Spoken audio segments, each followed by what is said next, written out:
Lord. నేటి దిన వాగ్దానము. నీ తండ్రికి ప్రార్థన చేయుము. మత్తయి సువార్త 6వ అధ్యాయము 6వ వచనము. మత్తయిలోని ప్రభు ప్రార్థన మనలో చాలా మందికి తెలుసు.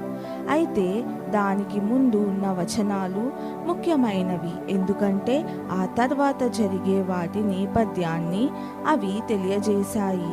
మన ప్రార్థనలు మనుషులకు కనబడినట్లు ప్రదర్శనగా ఉండకూడదు.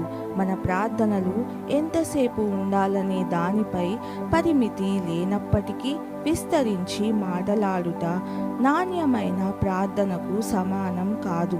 తండ్రితో ఎల్లప్పుడూ సంబంధం కలిగి ఉండడమే ప్రాముఖ్యమైనది. ఎందుకంటే తండ్రిని అడుగక మునిపే మనకు అక్కరగా ఉన్నవేవో ఆయనకు తెలియను.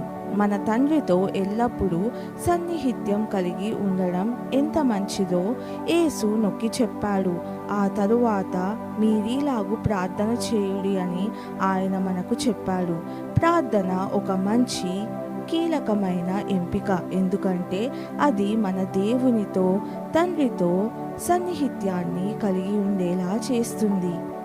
ప్రార్థన. తండ్రి, నేను అడగక మునిపే నా అక్కరలు నీవు తెలుసుకున్నందుకు వందనాలు. యేసయ్య నామంలో ప్రార్థిస్తున్నాను తండ్రి. ఆమెన్.